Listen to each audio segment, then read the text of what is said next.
Sizwe, let's go, my friend. Oh, take that, no that. Take that, as is what I go.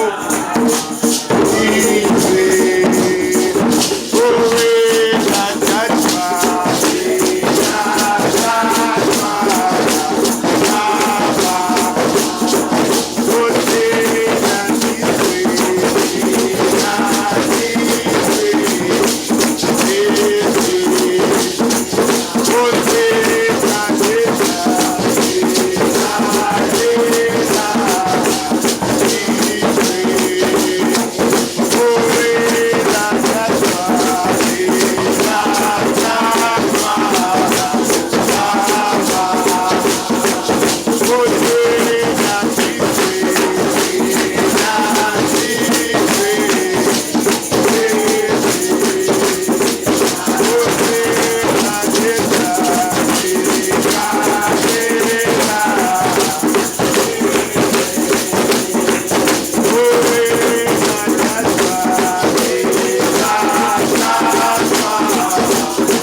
Chokozani, sithi Andlovukazi, Andlovukazi, Andlovukazi, Anomkhubulwane, Anomkhubulwane, Anomkhubulwane, Angwedi, Angwedi, Angwedi, Antu, Antu, Antu, Anomdudul, Anomdudul, Azinziswa, Azinziswa, Anomzamo, Anomzamo, Aloli, Aloli, Ayimotep, Ayimotep, Avusa Amazulu, Avusa Amazulu, Athokozani makhaya.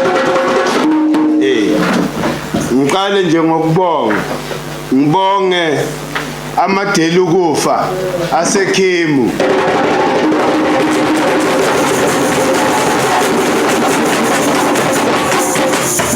Ayabona i-energy yenu Makhehla iyaphilisa. You must never doubt that.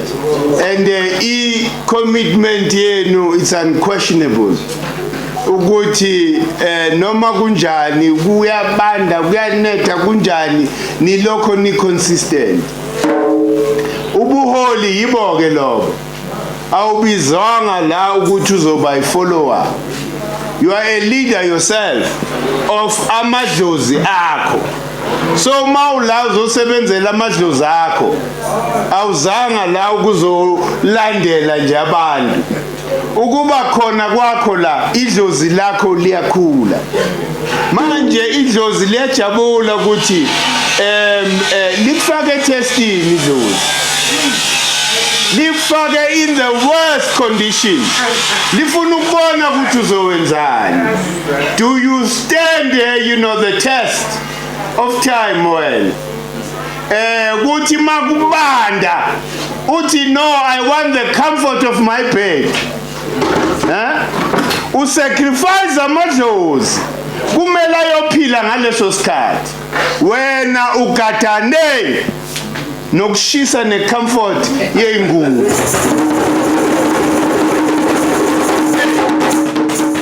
Amadlozi ngaleso sikhathi ayanyela, meaning ukuthi eyubazwisa ubuhlungu ngoba bakuthume ukuthi wena uyobaphilisa somewhere, kepha wena ugadane necomfort yakho. Mina ngiye esigodlweni namhlanje kuyabanda amadlozi avilaphayo ke la. Ngiyazi kunama situation aqakile, siyaku-understanda lokho, kepha we just want to warn ukuthi umsebenzi esiwenzayo umsebenzi wamadlozi. Amadlozi ethu afuna ukuphila ngathi, therefore asikwazi ukuba amavila, asikwazi ukuba amavaka. So these two things kumele sibe committed kuzo. Enye into ngixwayisayo ukuthi please, you would rather not ukuthi ubahalisele, ngoba wabahalisela waphuma usenkingeni. Ngoba manje sebezwa injabulo la kuwe, wena ulokho ushama up and down, ushama up and down, awuzazi ukuthi umephi. Ingozi leyo nto leyo. So please show commitment not to EGK or isigodlo, but to amadlozi akho. Uzelanga muntu la uzophilisa lamadlozi akho. Remember ukuthi sithe lento le ilanda abanikazi bayo, and abanikazi bayo can't be lazy to work for ukuvusa isizwe. Angikaze ngayizwa leyo nto leyo. Ngesikhathi sepolitiki bokuna lento abayibiza ukuthi couple within ama organizations, abantu who are really willing to take over the control of organizations abalayi. Makumele bamite ngo2 ekseni bayafonelana, wozani simite so that we make a resolution on these issues. So this is the commitment that we need to show amadlozi ethu, because we know ukuthi victory is certain. Victory is certain, kepha ifuna ukuthi sisebenze. Ungasebenzi nje ngomlomo. Hayi mina ngiyasupport iGK. La ngikhona yenza. Remember sithe idlozi ali, it doesn't care ukuthi ukhuluma kangakanani, kepha your actions yinto esemqoka ke leyo. Ungalokhu ukhuluma amagama 1000 but your actions anciphile. So this is one of the things ke Makhehla. Mesikhuluma about the generational curse, ending that generational curse. This is one of the things. Ukuthi Africa sometimes they take things for granted. That is why we end up being colonized by abantu because of our sloppiness sometimes. Izinto where we're supposed to be sharp and vigilant, silele. Papa meseni, umhlaba is gone. Bulokhu khona we. Umhlaba is gone. So manje Makhehla sikhuluma ke ngalento sithi we need to end the generational curse. In the generational curse. Ngoba mele silande la kwamosheka khona. I-generational curse iqale lesikhathi. Some of our kings were selling black people to the Europeans as slaves. So lokho kube yiqala on our ancestors. It's one of the things okumele sigeze in our life. uShaka wasiqalekisa wathi ngeke silibuse leli ziyeza bayezo nje bekhanyilanga wathi kuzofika isikhathi la sizothenga khona amanzi aswathenga amanzi onje bekhanyilanga bafika vele and took over.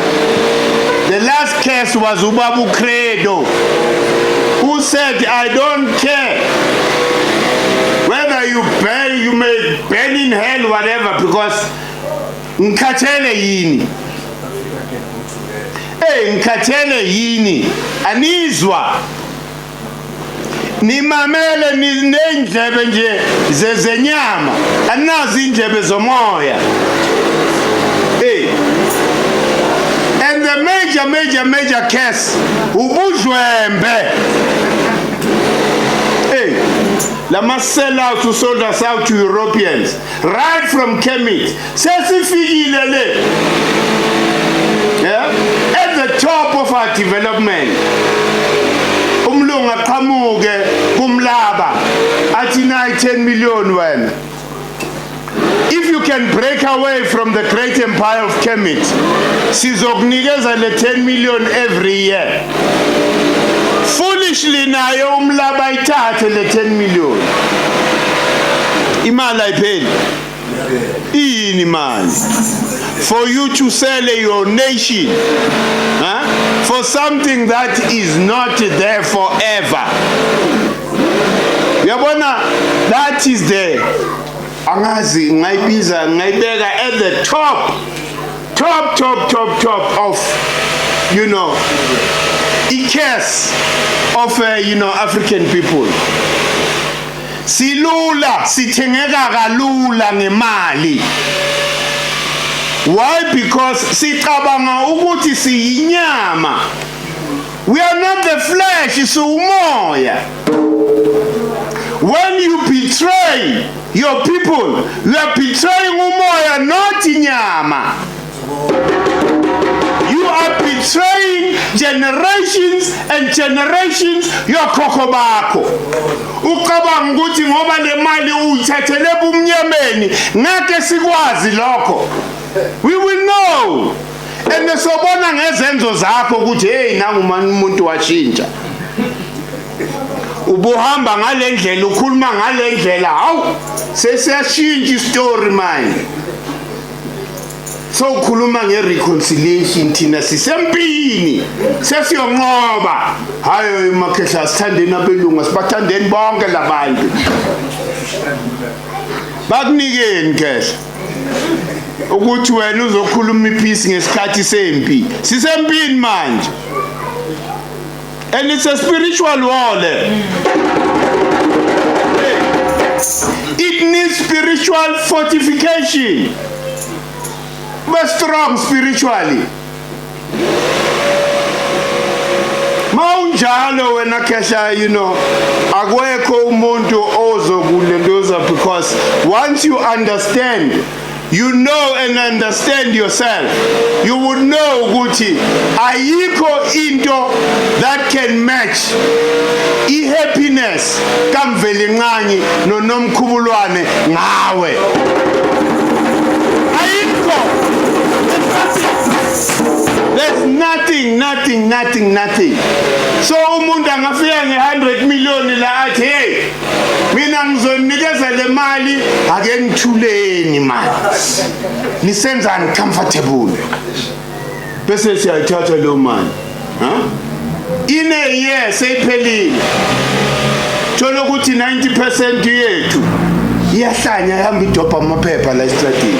Why? Because okhokho bafikile bayakushaya manje. Izinto that are unexplainable ukuthi ziyenzeka ebantwini ziyenzeka vele. So ngiyacela Makhehla, let us end that case ukuthi thina siyathengeka nje kalula. This is what killed the great empire of Kemet. The great empire of Kemet was ruling the whole world. But because of lengane zethu, they were overwhelmed by jealousy. Ukuthi obaba bethu, even though they still don't recognize ukuthi siyabazala, they were more advanced than any other nation in the world. When people were still living in caves, thina besigqoka isilk nelinen. Hey, manje ke it means ukuthi development yethu beyihigh le phezulu. Kwafika ke labantu sebebona ukuthi we possess i-value yethu. It's this access to Lomoya. Because it's all about that. When you as an African person, you have a 9 series DNA strand, that gives you uniqueness in the world. You are able to do things that other people don't. And when they fail, they convince you that is mambo jambo. Hey, injalo. Uthola ke nalabo dakhi nabo who are exhibiting how colonized they are. Sebekubiza nawe ukuthi awu imambo jambo. Why? Because ugqoka mahiya. And the into nabo because now they have been socialized to think ukuthi everything that is African is wrong. Iyoke icase le okumele sidile nayo Makhehla. You need to understand your role. You need to understand ukuthi when you are a parent of humanity, you were the firstborn. When uMvelingangi noNomkhubulwane decided to create abantu, you were created first. That 90 DNA series, it symbolizes immaturity. It means ukuthi wena khona ngazi le term abayuza ifuzalwe before time, but premature. You are not premature wena. You are fully developed. All the principles that are involved, go African creation story, were able to manifest fully lakuwe. And that corresponds with in 9 months your mama is swing. It means all the principles were able to fully develop within us. So for you to think ukuthi wena uyikes, because that's what they say. But that's why umnyama, you were cursed. So stop believing in that. That is divineness. The pigmentation of your skin ikhuluma nge-divineness that is natural la ngaphakathi kwayo. And how to use that divineness. Abelungu bebethiwa ngaleyo. But si cursed. Singcolile.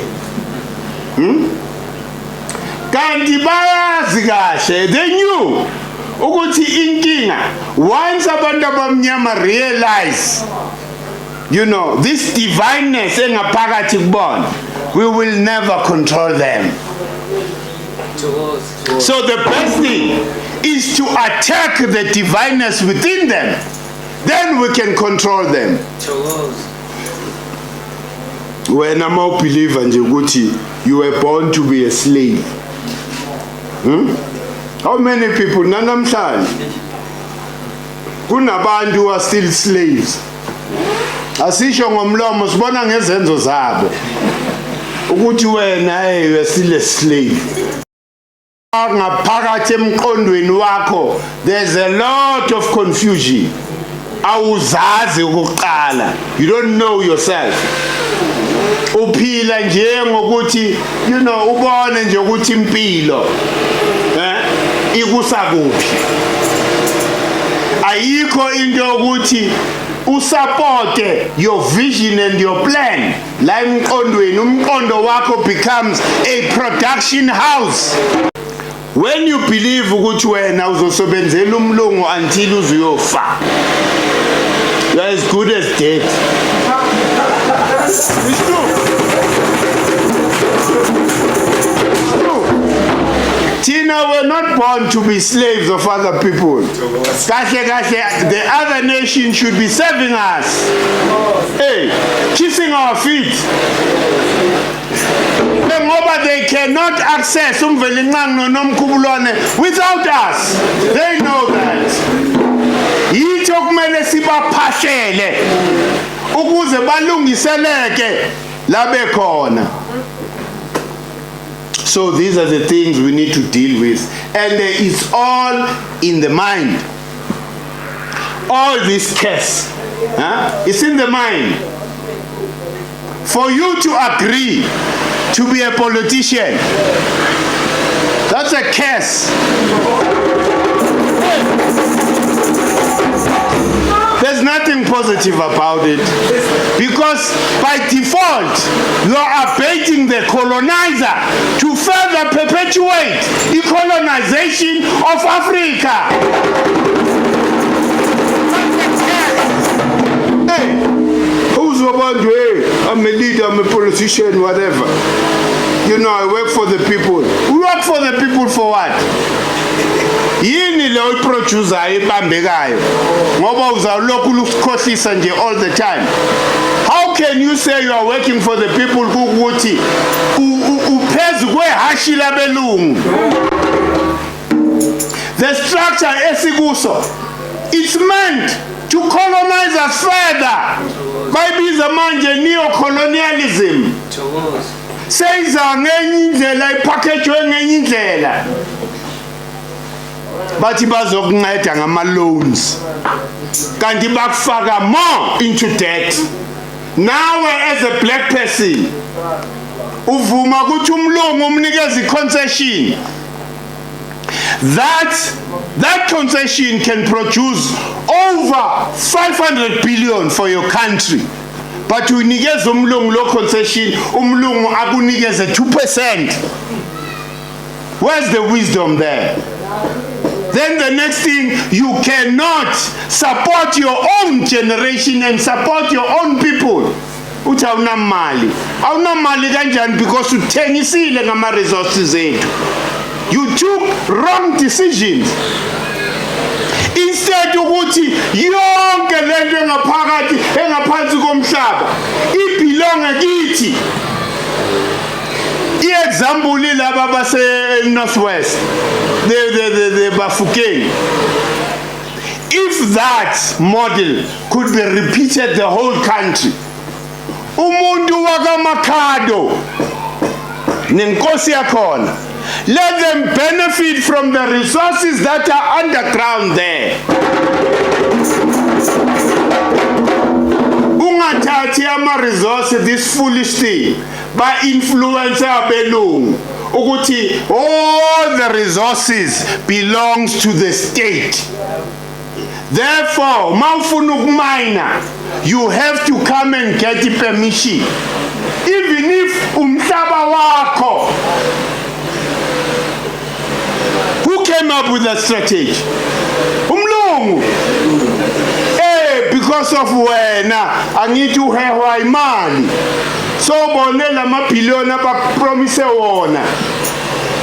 As a leader ukuthi once you can convince that community ukuthi ivume ukuthi simine lapha, abanye baze bayadelela bafike kube bathi you own the surface rights. The mineral rights belong to me. Lo muntu uhleli kuphi eCanada.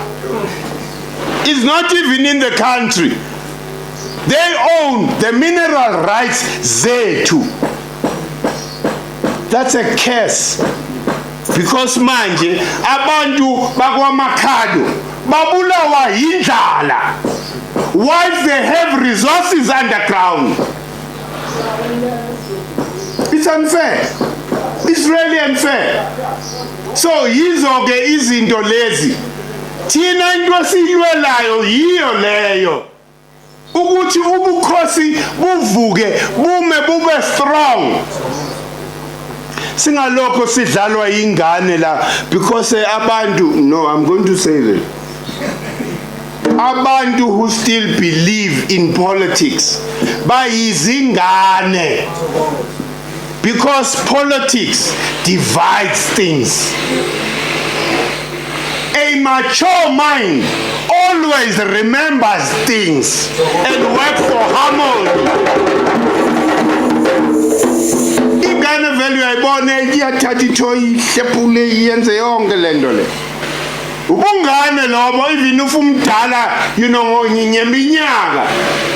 Kepha ngokomqondo nangokwenyama kokomoya usaseyingane. If you think it's okay ukuthi lento bengikhuluma ngayo just mineral resources angisakhulumi ke ngamanye ama resources that we have. Why have we given them up like that? And the rest of the continent, in South Africa kuphela i-curse leyo esabamba i-continent even today. Thina kahle kahle la eAfrica zonke izizwe ngabe ziza la zizothola ukuphila had we had matured leaders. Sibuswa ingane because they take ama decision obungane man. Imagine a child headed home. Confusion. Dysfunctional. Confusion all the time. Why? Because they can't see a bigger picture. Why? Because they don't know ukuthi umuntu omnyama uphuma kuphi. Before colonization, if you are ignorant of that period, so bona ngebehavior yakho kuthi makufika nje umlungu utatazela.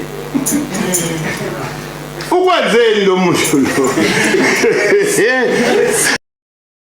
Uyazi khona uDr. Mutlana. uDr. Mutlana nemazi. Mutlana once said, "Pheku ya Mosotho ke legoa." Ubethini ngalawo magama? Ukuthi ukuze umuntu omnyama aqonde mele ube kumlungu la.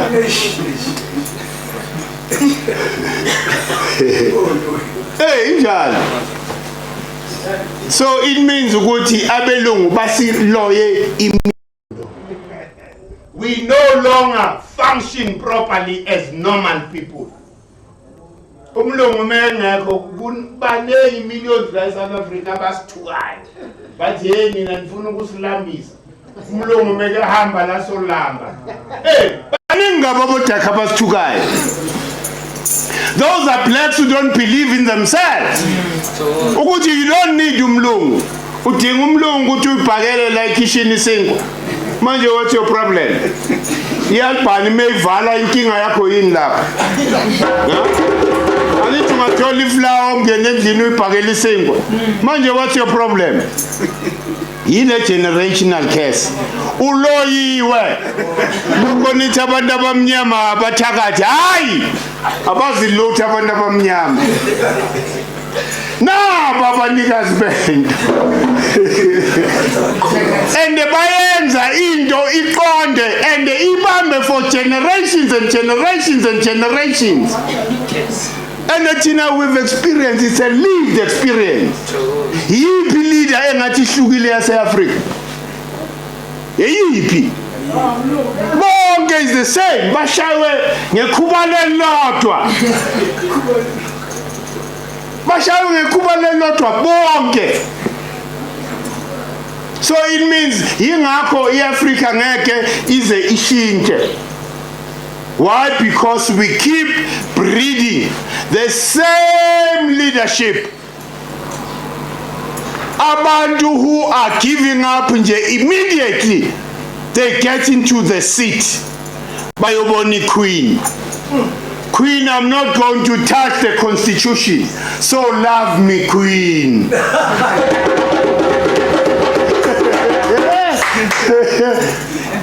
Where's sanity there? Tina siyakuvotela as a leader of our country. Kanti wena usakhothama somewhere else. And I was surely. You are not telling us. Ukuthi ushayindesheni somewhere else. Sesibona ngezenzo zakho.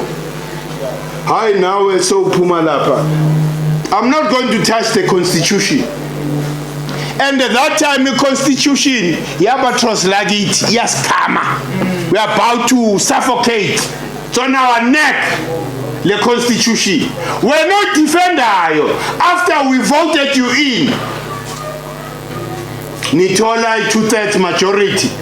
Instead of what you use a leon to leon. Already. Use that 2/3 to fix things. Oh no, I'm not going to touch. Hey, Bashonjana, by 2/3. I'm not going to make investors nabelungu uncomfortable. Ngoba mebe ngahamba solamba. A whole leader of a country that is wealthy in terms of resources. Uzamna ngabelungu abazosiropa la. What's wrong with you? Ungenwe yini la ekhanda? Na? Yeah, mele sobaqhathe sibafuthise labantu. Mele sibaqhathe sibafuthise sibakhiphe yonke lento abafakwa yona. Ngoba Makhehla into ebuhlungu ukuthi ingane zethu njengathi thina besithembele kuma parents ethu. Sabanikeza yonke into ukuthi basinegotiatele kahle into the new dispensation. What did they do? When we thought ukuthi we are going to come up out of those negotiations, more powerful, baqeda ama negotiations ba weaker than before. Aguna mhlaba, aguna economy out of those negotiations. Bo negotiatani. Lokhu sitshela ngabo Khodesa kufika amabhuno yabashaya lapha eLenduza.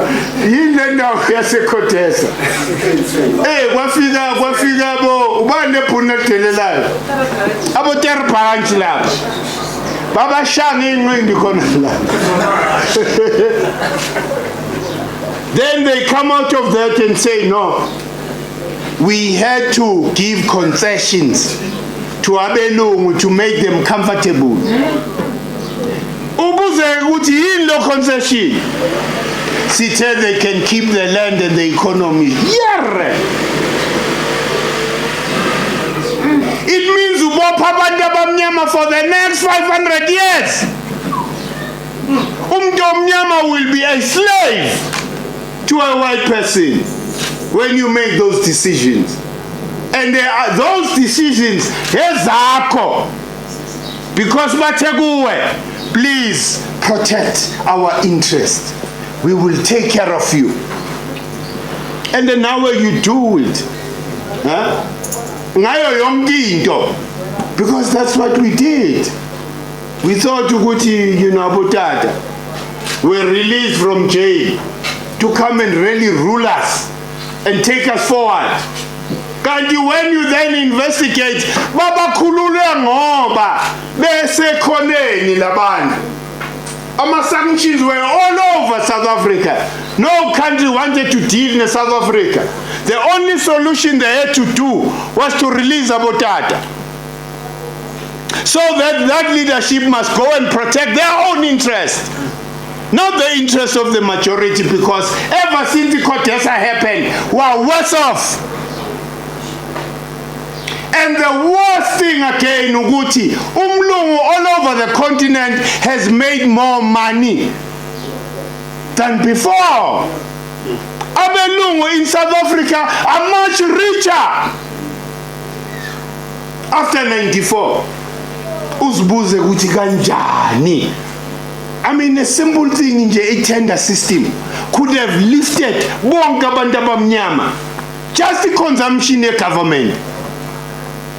Angisakhulumi nge-private sector. What government consumes, if those discussions and the deals were properly structured, umuntu omnyama ngaba kekho kule nhlupho esikuyo. Generational curse. After 94, I come to you in the department of whatever. Ngifuna tender. You are telling me I'm not going to give you a tender. But ngizonikeza lo mlungu, then lo mlungu uzonikeza wena i-subcontract. Generational curse. When you were supposed to empower your own, uthi nayi i-tender of 3 billion. Hamba uyozikhethela umlungu ozokunikeza the technical support yourself. And you support those people ngama-funds estate. But you don't do that. Why? Because we are so afraid of umlungu. Umlungu after 94 became much richer because of those deals that were done by iLenduza, the tender system of the country. Then promoter ama-BEE. Yini BEE? Black Economic Black Economic Empowerment yani. Ngoba uEnglo ubiza isituji sakhe athi nawo ama-crumbs. I'm giving you these crumbs. Then wena ke usuyibhafa. Kunokuthi ungene kule company uvule for umuntu omnyama wonke angene benefit, uyavala. Omunye umuntu omnyama meke fika lapho bathi hayi sinosibani asidingi. Generational curse. Uzicabangela wena and your family. Uyuzwa belungu. I once said ukuthi I was in mining as well. Anglo-American banama concessions that they will mine in 200 years. Instead of government demanding some of the these rights to be given to people, lama concessions benzani bafaka their stooges laba thina esithi these are the leaders bethu sibathola ba conflicted because they are now part of these thieves about Anglo and all these big companies. Yibo manje who are blocking black people from accessing all these things. Baba promoted as leaders of black economy. Kanti they are sellouts. Ungena lapha mina mengangene Anglo. Ngishaya impempe nje iphondo ngithi hey ozani sengikhona. Nizo line up. Hey, ngabe sikuphi in these 20 years? Have these people that done that? Just the platinum only. Ngabe empowerish a lot of people. Mawufika lapha ufuna ama concessions ahamba ngeibo. Wo Mtsipe, wo Sbanbani, then yini enitholayo. Any other black person kuthi ayawulinde ke. Leyo seyithathwe uSbanbani. And those are crumbs because the majority of those concessions are still held by abo Billiton in this mining company. Abo Billiton, abo Anglo. All these big mining companies, they still holding ama concessions. Angakhipha wonke umuntu omnyama idlanzana labantu abamnyama out of poverty. Then we need to stomach that. Sine leadership esisa with the direction yendlala. The generational curse, we are cursed, man, to be given such people as leaders. It's a curse that we need to end ourselves. Hey, there's nothing nice in your to represent our muntu oloko kudayisa every time. Abeko bold, akekho umuntu oke wasukuma lapha wathi mina ngipresident from namhlanje ngithi ho. All concessions, awabuyele back to the state. I want to distribute them according to ubukhosi. Ukuthi inkosi yale emahlabathini kunelahle lapha kwayo. Let him and the people benefit out of that. Mina, I want to centralize so that I'm able to be bribed. Sikubona ukugibela ama-jet kuhamba ngama-RR la. At what cost? At what cost? The whole nation ilambile because of your stupid decisions and immature decisions ozithathile as a leader. iLimpopo i-rich kanjani ngama-minerals, i-Northwest i-rich kanjani ngama-minerals. I mean, inhlupheko yomuntu omnyama I can end it just in 1 month. But because umlungu wants to perpetuate inhlupheko yomuntu omnyama, ubeke wena simangele ukuthi wena awubhalwa kabi ngawe la emaphepheni ngoba iboss yakho ithenge wonke ama-journalist. Ayikho i-journalist ezokhuluma kabi ngawe because you are under protection yomlungu. You are cursed. There's no blessing that we get from you. Uqalekisiwe, uqalekiswe umoya. Angeke uzungene futhi nasezulwini yakho. Bayathi mebeqala inhliziyo yakho bathola ukuthi hayi iziphula nesikali ndoda.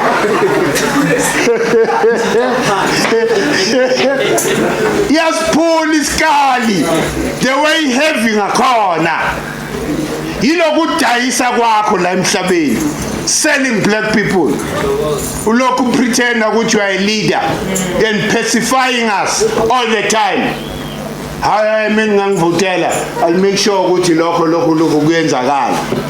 Sivote, then you are gone. That's another curse, the voting system. Why must I vote mina nomhlaba wami? Give me back my land, I won't need to interact with you, man.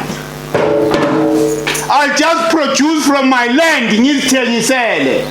Why must I vote for you who choose to control my resource? Uthengise my resource to the foreigner at my expense. Ngokuvotele futhi. Ubula bani. But you one man, one vote. Yinle. Ukuvota nje ubutsotsi. Ubutsotsi because we are saying ngoba bazojika bathi kithi. Mase sibabuza kahle ukuthi bayenzelani lento abayenzayo bazothi kithi angithi na voter. Sa voter yes. But manje we're not aware ukuthi sivotelani. Besingakayihlakazi lento yabelungu ukuthi kahle iyini. Besithembele bona ngithi bathi bafundile. Banama degrees, kunama qualifications before ungena ku government you need to qualify ngale ndlela. Ufundile noma you were poisoned.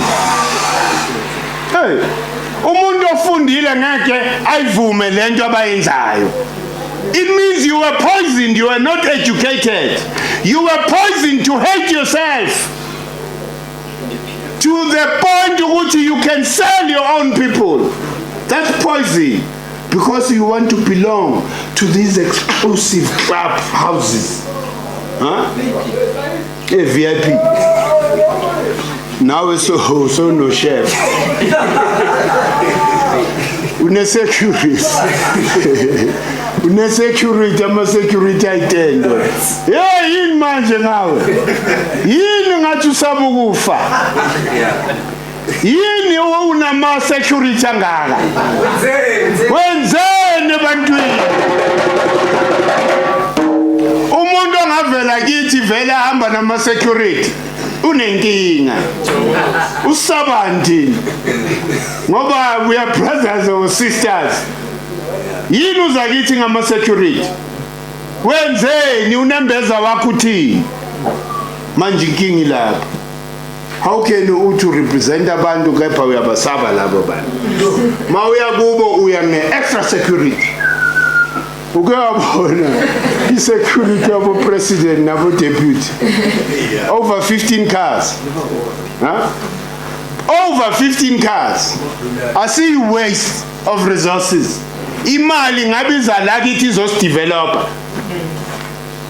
angithi kuvotele ndoda manje usabani meluze kithi njengoba nathi siza kuwe it means ukhona into oyenzile oyisabayo ukuthi hey labantu la bangangijikela when they discover that is why you need security. That's a case okumele iphele kumele siyinqume lento it has to end ukuthi ulokhu ukhohlisa abantu makhehla uyazi amakhehla into mina that I know out of experience uma wenza izinto ezi-wrong ukwatisa amadlozi kakhulu kabi ngoba amadlozi afuna iharmony ebantwini abamnyama. Remember ukuthi idlozi before li interested enganeni lapha libheke ikhanda lomuzi, ikhanda lomhlaba umuntu omnyama. That you need to know. Ikhanda lomhlaba umuntu omnyama. So if umuntu omnyama ahlubukile from kumvelingani, what happens on earth? Confusion reigns supreme. Why? Because ikhanda liyagula. Uma ikhanda ligula umzimba wenzani? Uyagula nawo. So that is why we will never find harmony and balance until sidila with these cases. Yinto eyenza ukuthi we are not able ukuthi si benefit from umvelingani nomkhubulwane as the firstborns, because singamakhosi namakhosikazi that behaves as abafokazana. Hey, how can royalty behave like a commoner? Because of ignorance. You are ignorant of yourself. Instead ukuthi kube who is in the leadership, you are being led. You are being led by people who are greedy and who are egocentric. Babuswa ego labantu laba. So these are the generational curses that we as African people need to deal with. Yingakho si insist ukuthi i-unity yethu has got to be grounded or given a foundation yomoya. Hey, kungabi le foundation yabantu nje abaqokethe ama-degrees. Sibuso abantu mawuthi unama-degree ayi-9 lo muntu. Shokuthi board nje lonke i-executive mo calculator nje ama-degrees abo afika ku-200. But benzani? Unama-degree ayi-9, 10, but what is the fruit? If Roti was conducive or favoring Africans, ngaba sikho kule mess esikuyo. So ungazongishinela mina nama degrees akho. Ungazongishinela nama degrees akho because you have produced fuck all from Dominion. I am a professor, this and this and this, and then professors are in for what? Uzomtshela nge-white supremacy wena. Under the guise ukuthi ngi-professor mina. Huh? I've did masters in this and that and that and that and that. Umasterani koko. It means you've mastered to be a slave. Hey. You are a master of being a slave. Hey. Professional slave. Yebo. Ngisho umlungu ese yinopelja. Uyatatazela nje meke kufonela utatazela Nkosi yami uzofunani lo muntu lo. Another case ile AU, African Union. That's a huge case. Amakhehla ahlangane ngobutsotsi. Hayi mina ngibusa izwe lase Kenya. Under the Republic of Kenya. Ahlangana wonke lama sellouts to form this is what is called the AU. Wabona benzani lapha eMidrand. Beshayana lapho omunye waze wacishe wakhahlela indlovukazi lapha ubani wamama lo ANC kula ubona khona ukuthi umoya uyaba expose for what they are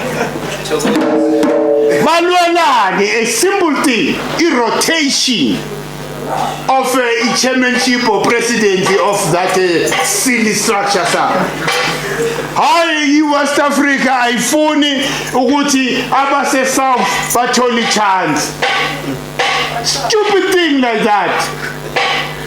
Sebebambana ngamathayi lapho phambi kwabantu omunye uzokukhahlela indlovukazi. Ngoba angafuni nje kube ne-exchange. That's a curse. EAU is a curse. Hey. It needs to go. It replaces a union yamakhosi. Ngoba labantu baseyingane. How can you fight over such a thing? You are representing Africa, but sikubukile lapha wenza the most disgusting thing. You are just refusing ukuthi no. East Africa must have a chance. Southern Africa must have a chance. In North Africa, kanjalo ufuna wena ukudominate. Hayi yonke Africa izwe lakithi. I-West Africa yiyo that is capable of producing leaders that can lead the AU. Sellout structure.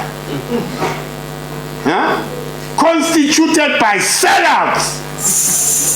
Imidlwembe sinje yile midlwembe lesirepresentayo ubabona babhaqamathayi lapha kube ngathi hey and all of them are professors, they are doctors, whatever, but their fruits ziyanuka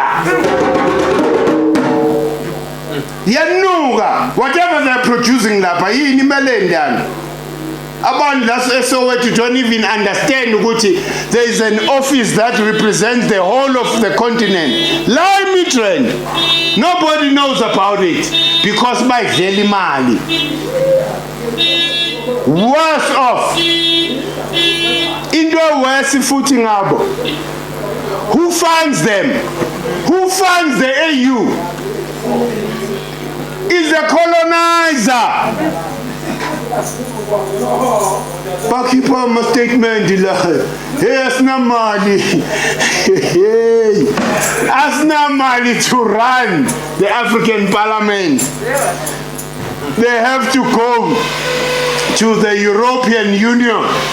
European Union ibanikeza ke imigomo ukuthi sizonika le mali enifunayo, but kunemigomo kumele niyilandele. Hlalani phezu kweintamo zabantu abamnyama, then sizonika imali. Le midlwembe le. Hey, ngesikhathi sikashaya ngabe bafa bonke nabantu laba. Ushaka never tolerated ubudlwembe ebantwini. Ile democracy bathi sikudemo yilo democracy. Huh? That's another case. But you know, I'm a Democrat. I live in a democratic state. Yileyo nto leyo. Ubutsotsi bomlungu wena so ubiza idemocracy. Ubutsotsi bomlungu. Huh? I'm a Democrat. Ngazongitshela mina. I believe in democratic centralism. Baze bayibiza ngezindlela lento le. Just to demonstrate how colonized they are. Democratic centralism, you died into. Ha! That's another case. Let's kulma democracy. Tina, we had our own way of governing people. Tina besine inkosi. Inkosi ibe nendlunkulu yabo. Indlunkulu yini is that royal council.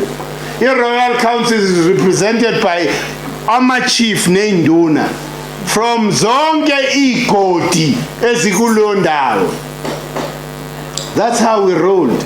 That's a tried and tested democratic system. Ubukhosi bethu mazosifunza lento yeingane belungu bazosixhaphaza la. Usayiperpetuate nawe namhlanje. You are even prepared to kill me because I speak ill of this theft. Umkhulu then becomes the target. Wena mdlwembe ungangibulala ngisabi kufa mina. And kill me. But wena okhokho bakulindile. Futhi ngeke ungithinte mina ngifi. I don't die. I renew myself. So lento ukuthi uzongibulala udefender nobutsotsi babelungu. Do it.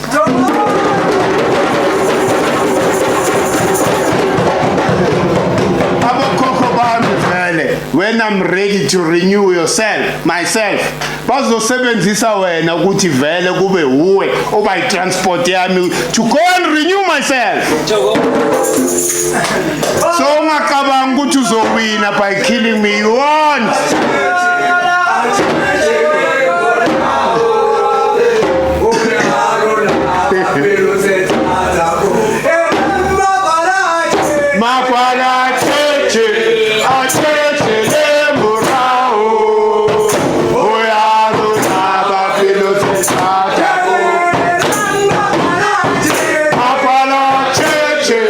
I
amagwala asheshele emuva.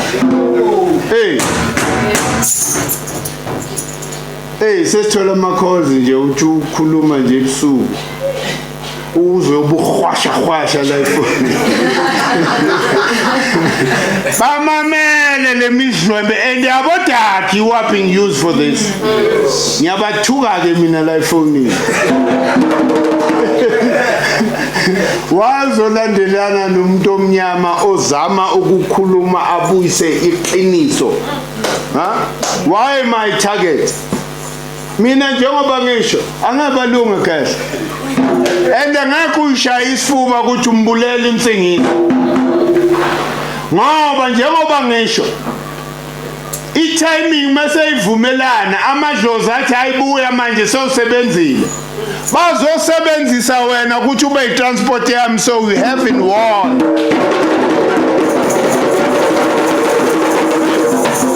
You were just being used. Ukuba i-transport ngithi shh. Ngiyozirenewa into another form.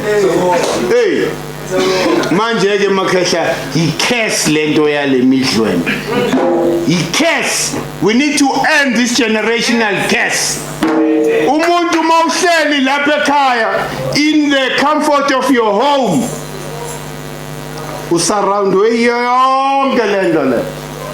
Ayikho into engekho la kuwe. Yonke into oyidingayo. So ushoda nje ngerobot ukuhlilethela ikofi empetheni. And I'm sure seke nayo. Hayi akasayivusi. Ekseni nje ngesikhathi mekumele avuke. I-robot seyazi izombisa. That's how they are using our money. Foolishness. Foolishness, that's how they are using our resources. Remember, Kutama resources state belong to us. The bantu, they are supposed to be working for us. Manje benza ngathi thina mele sincenge. Sincengani. But mina ngiyazi ukuthi makhehla victory is certain. Victory is certain. Bona bayoshawa umoya. Nasibathinde. Silokho siyabaphahlela futhi asifihli lena. Siyabaphahlela every day.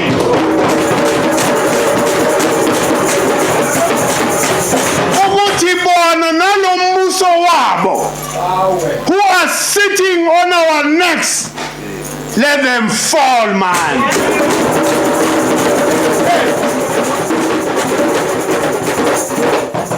Imiphahlo yethu ya every day. And we are witnessing ama-anta every day. Moya uyaphendula makhethi uyaphendula moya. Uyaphendula moya. Bayoshayeka uyabona lento. Bayoshayeka ngenye indlela. And thina uzwani. The beautiful thing about it ukuthi umoya usibeka nathi mase ufikile sithuke nathi self. How sesila? Umoya ke lo. Asithinge ma AK thina nama atomic bomb. Sine bomb, remember ukuthi umvelinqa. He bomb of all bombs. Umvelinqa hydrogen man. He bomb of all bombs. Mazongithusela ngebomb yakho lapha ehleli uthi uzongishangayo. Umvelinqa uzoyidiffuser nje uthi uyazama. Diffuseke. Because umvelinqa is the controller of the very same substance user to destroy me. And umvelinqa ngeke avume. Unless nami decide ukuba umdlwembe. And that's the day vele kumele ningishaye ekhaya. Umvaye vele ngoba ninibhayisile. The There's no asitolerate umdlwembe la. It doesn't matter ukuthi ubani. You can't be a sellout and be in our midst. So ngithi Makhehla the day seningibona ngiphethe RR. Ningibuza ukuthi ngikuphi ngithi hey busy Khehla. Nazi ke ukuthi no, something is wrong.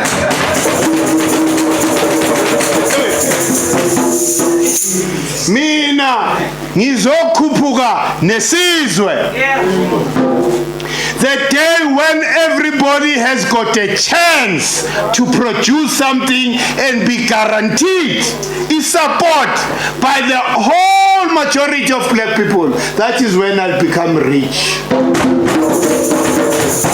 Because everybody will have a chance. Kuthi mina ngiproducing kinop. Sikufaka ku database yethu. Siyazi wonke umuntu ofuna inkinopho melaze kuwe. O producer iqathulo. Siyazi ukuthi iqathulo siyithenga lapha. That is living. Hayi ukuthi ngilokho ngiposta ukuthi mina I'm a billionaire in the midst of poverty abantu abamnyama. Ngithole kanjani le mali? Yini le ngiyenzile? When the majority can't even access i-2000 wena billion. Yini lo yenzile le? Angali ke Makhehla kukhona abantu abathola ama-billion genuinely. But ngithi those who sold us out to get those millions and billions, fire upon you. Fire upon you. Hey, because my condition as a black person, I'm in the condition because of your decisions. I'm not able to progress because of, your kind. You receive billions at night behind. But Leo Mali, ikhipha igazi. Ngoba millions of black people balala ngendlala. Whilst wena udla ama-prawns na yini babizana abo sushi. Uyayititsha wena ngayo yonke lento le. Uthi nje uthenga iplate le-2000 akhona ama-plate especially abo seafood nto. Udla nje kancane. No, I'm on diet. Throw the rest. Ubhatele 2000 lapha. Angithi awuyisebenzelanga le mali. You sold me out for you to get this money. So easy come, easy go vele. You don't see value. Ama decisions owenzayo siyabona nje ukuthi hey, there's something wrong ngalo muntu. Umuntu athenge imoto ezifana ezi5 une Ferrari red emnyama emhlophe eblue elentuza yile ukhula how and then you flaunt that stolen wealth lakithi uyakula like an hey uyakula like an because two of those Ferraris zinganikeza i-opportunity yabantu abamnyama who are 5,000. Abantu banikeze nje ama-startup. Hayi machita, ngiyabona nani niyazama. Let me encourage you. Wena, what's your vision? Yini into ofuna ukuyenza? Hayi no ngifuna ukwenza lokhu. Oh, have you looked at the market? I-market team. Is this a product oyilethayo provide a solution to the market? If it ticks all those boxes, ngiyafanda. So that kusasa ufande omunye umuntu nawe. Once you are successful. Manje, we don't think like that. I want to hog everything. Ube yami, it's me. Uyabona abantu abaqala ngalo me. Umuntu okhuluma kanjalo wazi ukuthi there's a problem there. Because mawukhuluma you must always say we. Because you are not talking talking about yourself, ukhuluma ngedlozi lakho as well. So manje mawuthi me arrogance. So ku arrogance stage manje. Yes, uyayenza lento but idlozi lakho elisemqoka. Ungalishiye emuva. It's important makehla ukuthi lento siyiqede. Le generational curse le. Ukuze sikhululeke. Thina siyayimenshina nje lento le so that ibe subject, it must be recorded ukuthi we once spoke about it. But i-solution izovela emoyeni. And ngeke sijahe i-solution. Umoya uzosinikeza ama-signs ukuthi makhehla seniyasondela. Angeke futhi sibe arrogant. Sithi that solution come from us. We won't. Because we would be lying. It doesn't come from us. Angeke iphume kithi. Thina sizothola nje isambulelo. Usibonge leso sambulelo. Ngoba into yomoya. Ubone nje one day uzwe kuthiwa hey asazi kwenzakaleni. The Union building is down. How? But there was a technical engineering problem. Wazike kusokufika umoya. That destroyer yonke into engalunganga. So kuyoba njalo lakithi. Nabantu who are after us, like old Trump nje, those evil people, bayoshawa in natural disaster.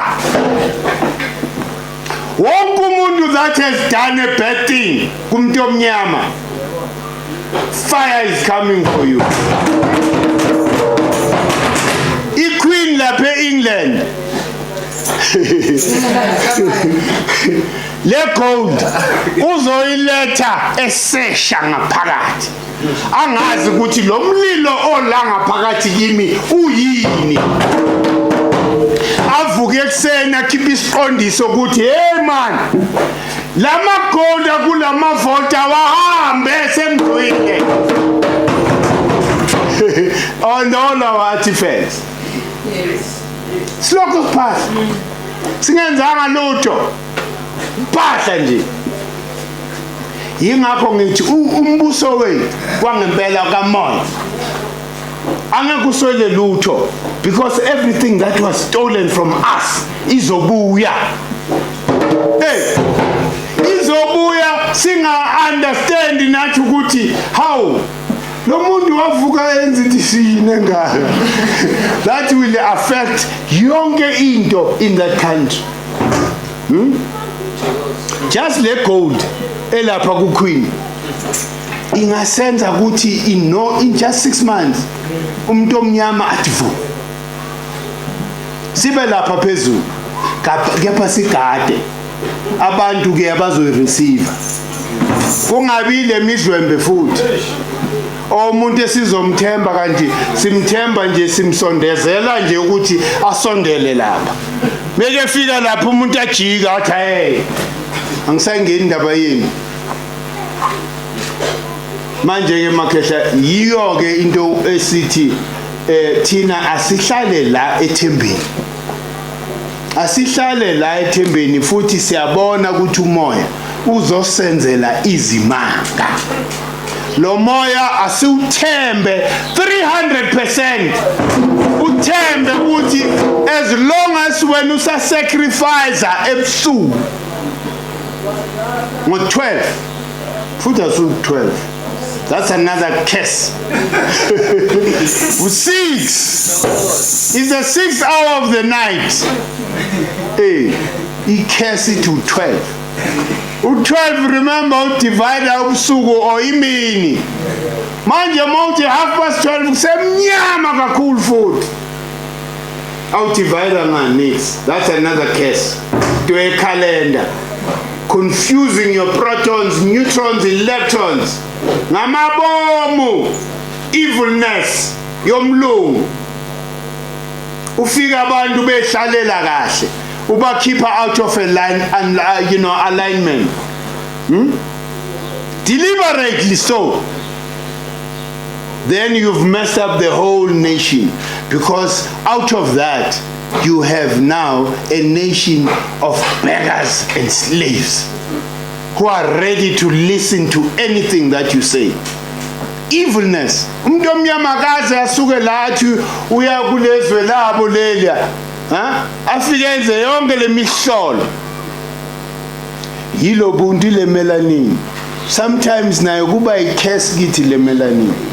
Ngoba isenza sibe stuffed, sibe nobuntu, abantu then they take advantage of us. So mele sibheke nayo le melanin.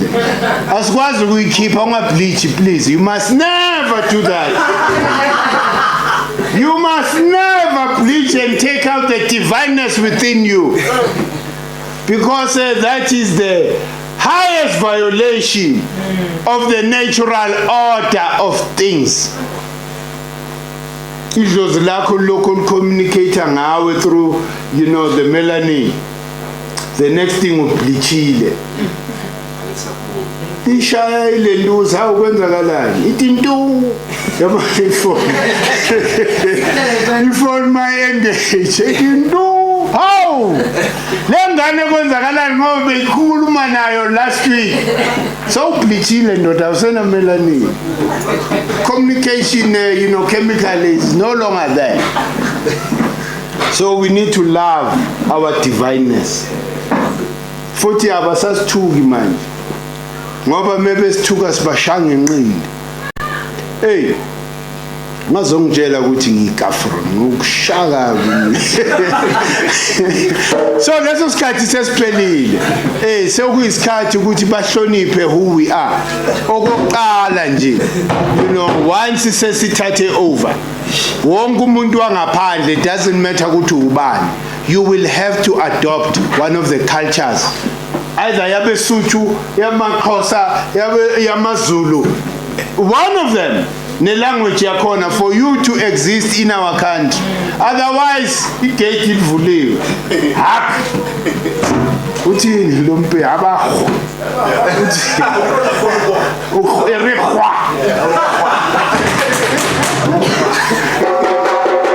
Maketakazi, angazi nami le energy kuyaphi izolo sebenzile yakho. Sebenzile. But mina ngiyajabula ke kakhulu, especially ekuseni ngabo past 5. Ufuyeni Ndlovukazi?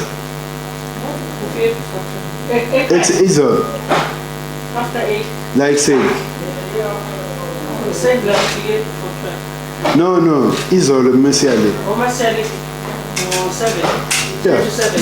It means Ndlovukazi ivukela ngabo past 5 to 6. Wa prepare kulawo makhaza. She was here. Siyabonga Ndlovukazi. Commitment oyikhombisayo is unmatched. Ngoba ingane kuwe, a lot of them were sleeping. Sesi organize a taxi. It had to be returned. Why? Because abantu balele. So siyabonga Ndlovukazi.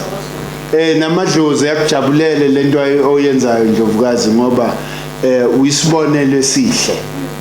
Ukuthi whatever happens, we soldier on.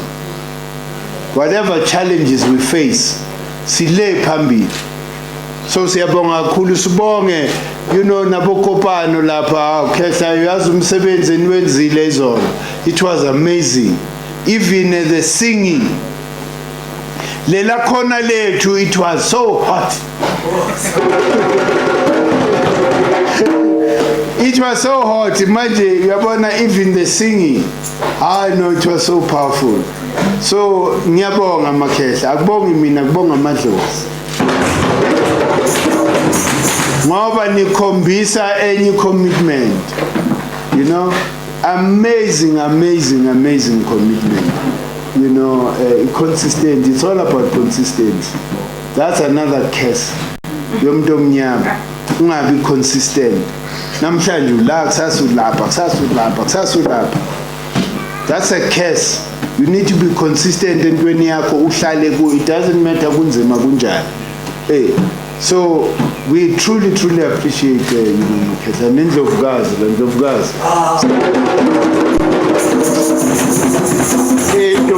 yayibamba lento ishisa. Sithi sinyathele on top of our roads. Yena esevulile masango. Siyabonga Ndlovukazi. We never take anything for granted. Sibonga even our viewers, all over social media. Ngibonge nomshana wami lapha ifubulo ubukele. Ngwane nye siyabonga nawe ndabezi.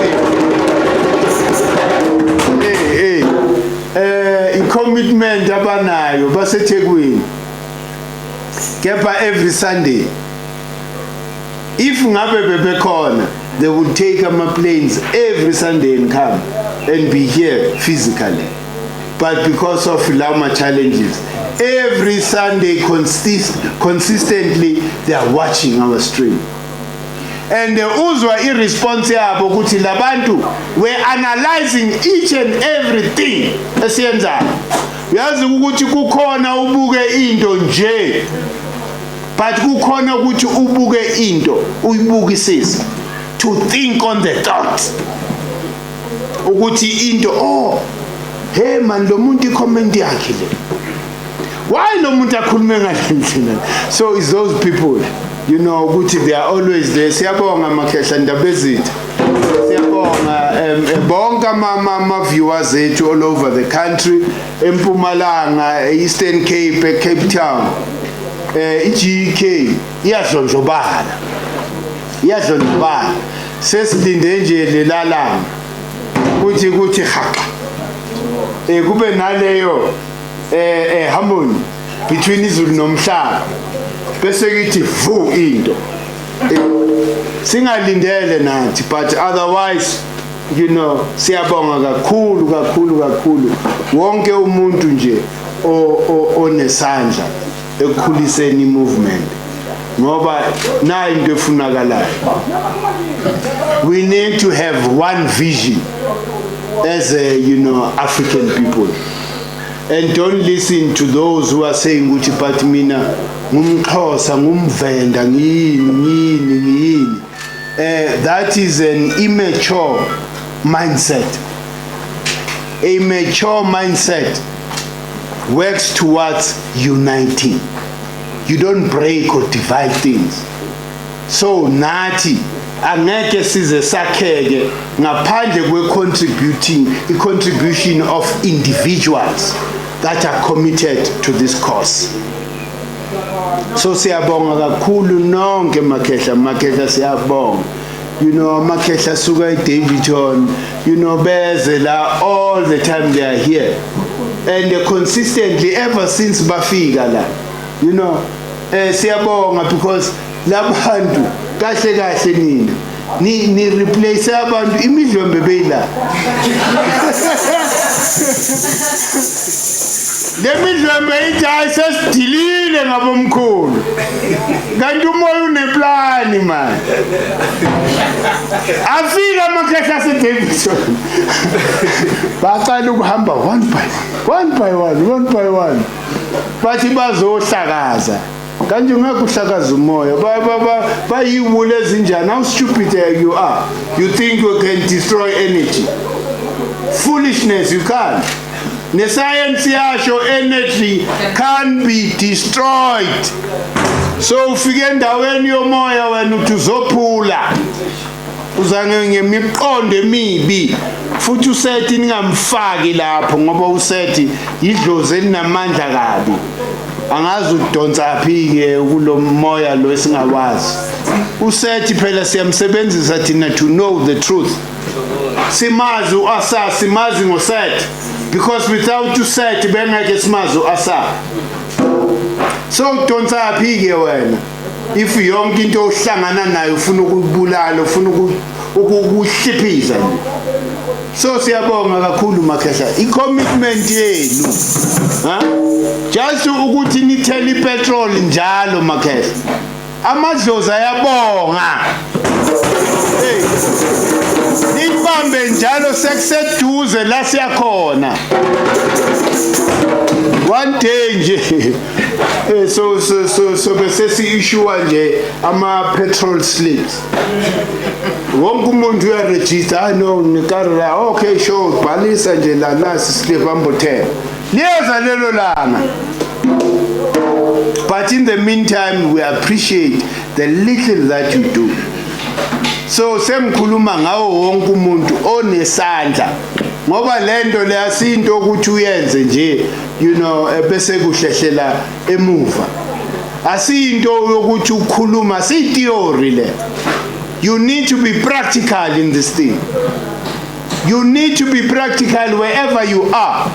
Kube ne contribution oyenzayo towards the growth of this thing, so that idlozi lakho nalo one day lento seyimile libalwe amongst amadlozi who were there in the beginning, ukuze siyakhe lento le. Malokuthi uthi ayifuneki inconsistency. He cares. You need to be consistent. If you believe in a cause, go all out.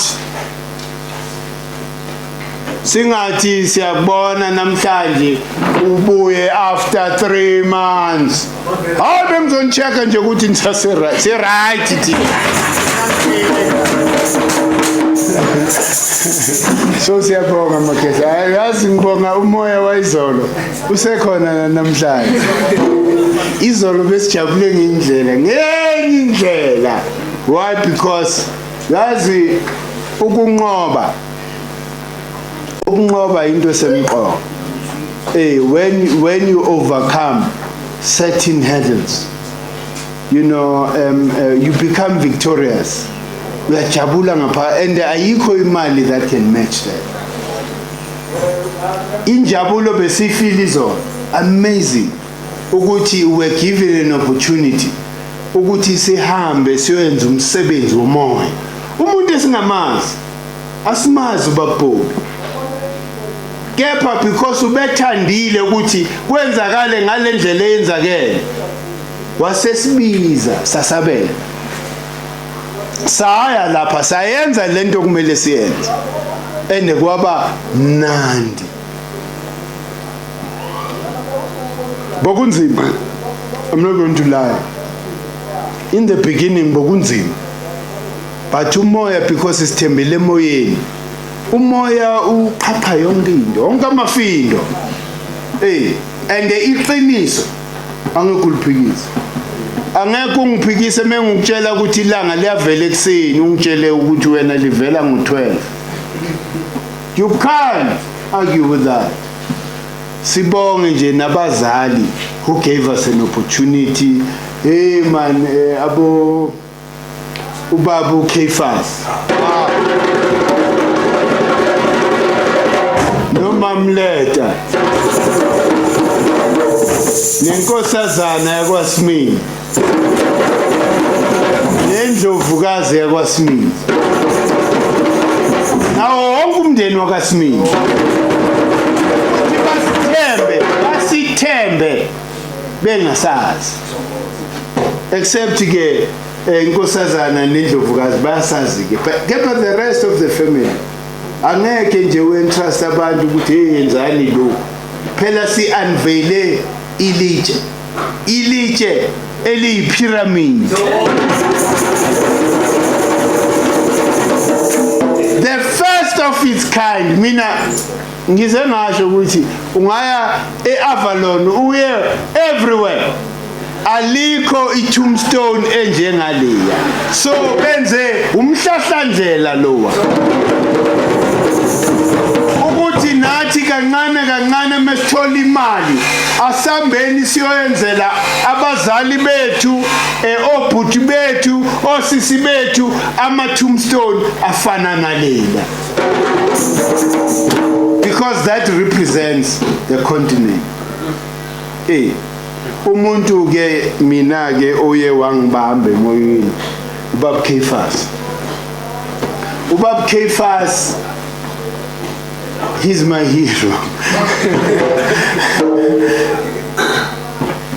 I learned a lot from him then. But he continues to inspire me. Ngoba he makes sense, man. Yila makhehla langa who have never been poisoned la emakhanda. Yonke into ayikhulumayo makes so much sense. Yena no mamleta futhi indlovukazi ke yona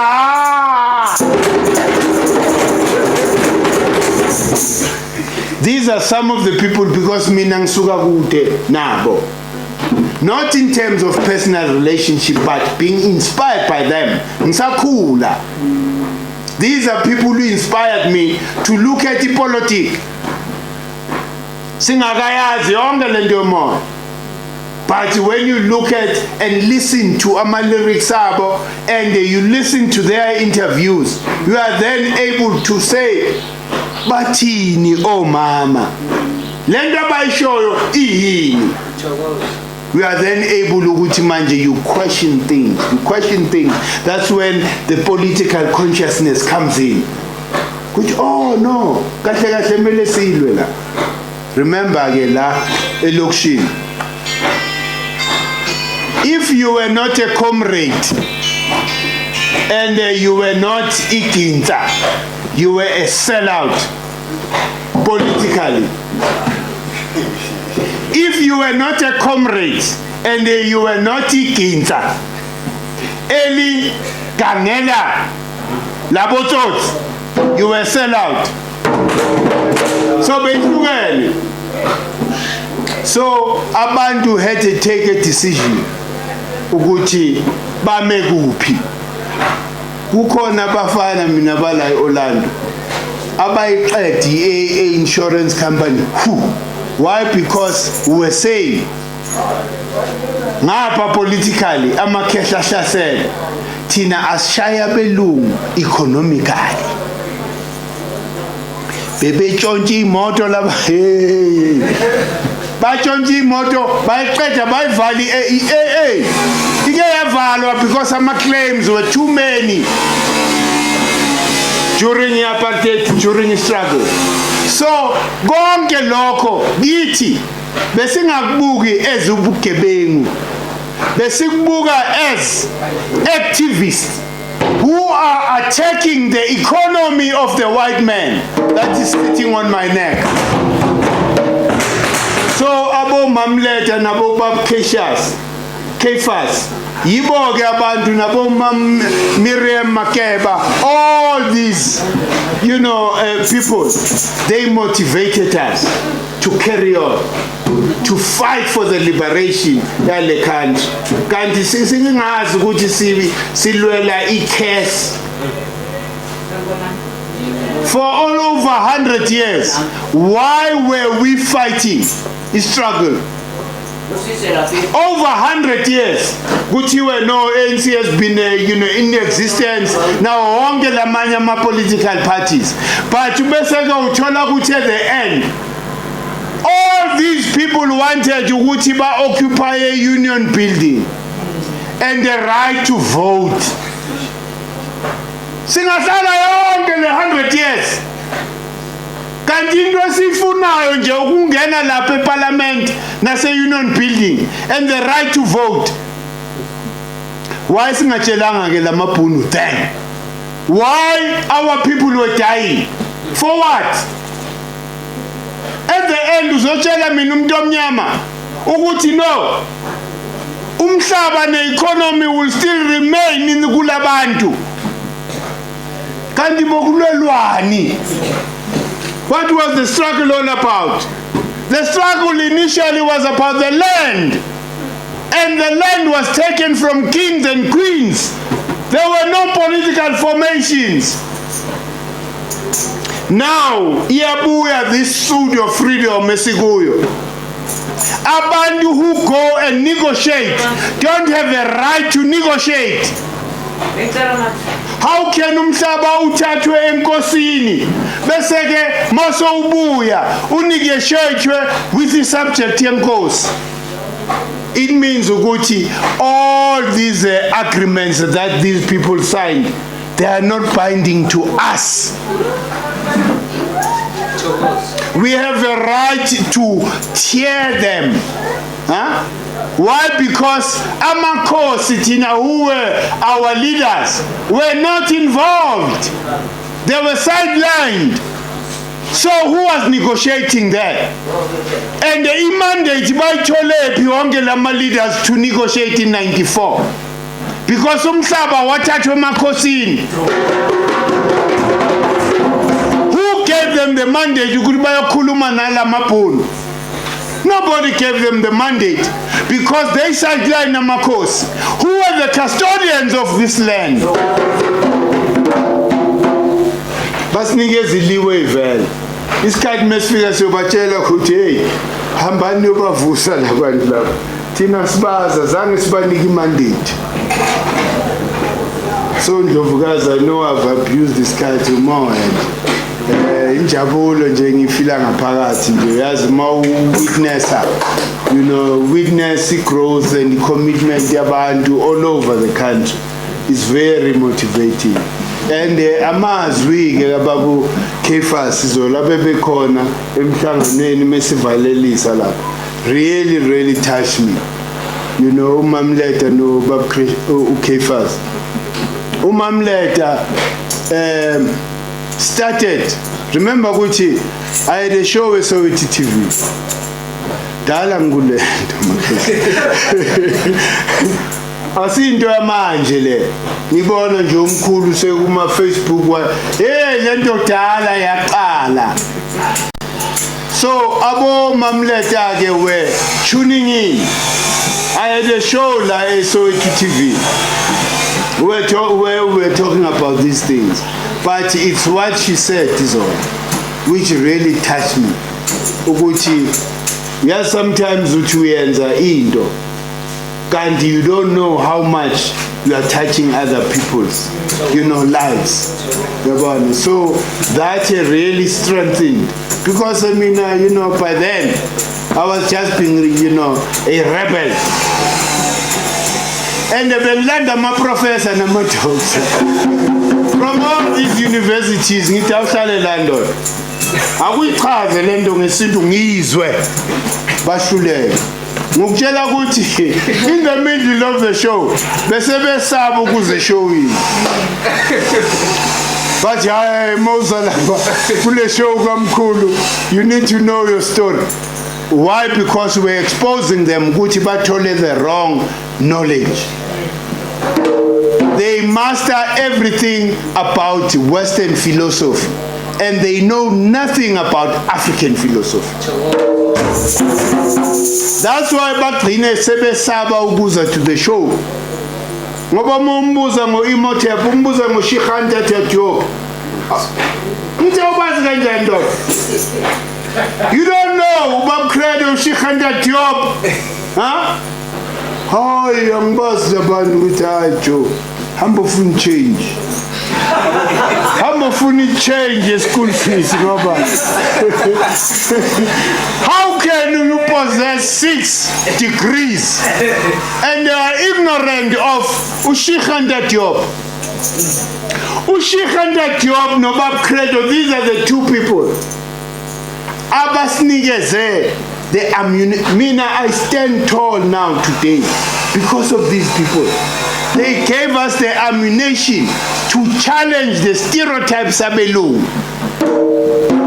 Akekho umuntu omlungu angahamba nami or anybody that has read Shikhandata Diop. Ungababeka laba 100 bayingane kimi. Yikho ngithi angifundi next mina yomlungu. Umlungu can't teach me anything. Why? Because mina yimo kumele ngimbuyise endleleni. Ngithi uyabona le ndlela ohamba ngayo umntwana. Songa ndlebe buya na indlela. Hey. Bayingane kithi abelungu. So abo Mamleta wena Khehla, izolo they really ubabu Caiphas yena I'm sure abaningi bayibonile on the stream. I mean, igama lakhe ukhulumile kwazwakala. And it is so nice ukuzwa into enjengaleyo iphuma from emntwini omdala ngoba bayabalwa abantu these days abadala who are not colonized la emakhaya. So it's refreshing to hear ukuthi nakho kwenzakalani. Mina ngiyayibonga Ndlovukazi la uyazi I always express nakuNdlovukazi la uMadlomo ukuthi umama imizamo yakhe we truly appreciate. Okwamanje organize an event kumele siye kuyo le iku ise Alberton kumele siyohabulisa lapho shokuthi unogqozi mama uyayibona lento ukuthi iyapi akahlali nje athi no mina I'll go there and just be a passenger uza nemibono emkhulu mesingenza kanje we truly appreciate kakhulu yazi abantu abadala especially who understand indlela esikuyo nokuthi siyapi and leyo nto bayenze futhi nangama actions mina that touches me so much. I truly appreciate because it's like basi basifukamela njengesikhukhukazi sifukamele amaqala thokoza Ndlovukazi.